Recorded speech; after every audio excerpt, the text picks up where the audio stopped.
हमारे YouTube channel पे आप सबका स्वागत है दोस्तों। गाने जा रही हूँ नाच गीत।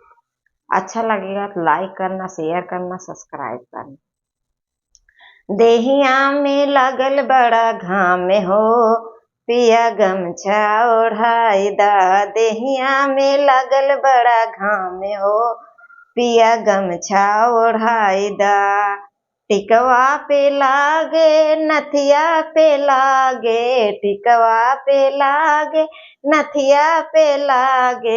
बेदिया कलरे उड़ जाई हो, पिया गमछा ओढ़ाई दा। बेदिया कलरे उड़ जाई हो, पिया गमछा ओढ़ाई दा। बेदिया कलरे उड़ जाई हो, पिया गमछा ओढ़ाई दा। देहिया में लगल बड़ा घाम हो, पिया गमछा ओढ़ाई दा। देहिया में लगल बड़ा घाम हो, पिया गमछा ओढ़ाई दा।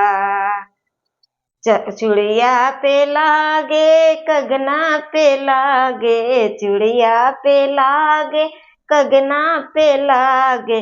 मेहंदी कलरे उड़ जाई हो, पिया गमछा ओढ़ाई दा। मेहंदी कलरे उड़ जाई हो, पिया गमछा ओढ़ाई दा। देहिया में लगल बड़ा घाम हो, पिया गमछा ओढ़ाई दा। देहिया में लगल बड़ा घाम हो, पिया गमछा ओढ़ाई दा।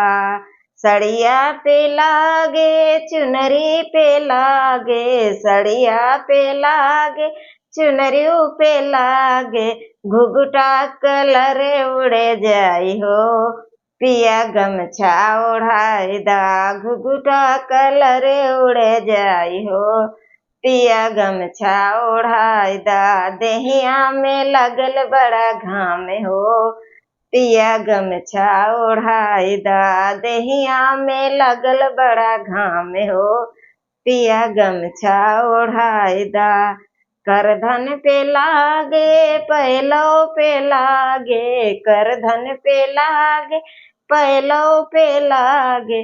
बिछुआ कलरे उड़े जाई हो, पिया गमछा ओढ़ाई दा। बिछुआ कलरे उड़े जाई हो, पिया गमछा ओढ़ाई दा। देहिया में लगल बड़ा घाम हो, पिया गमछा ओढ़ाई दा। देहिया में लगल बड़ा घाम हो, पिया गमछा ओढ़ाई दा।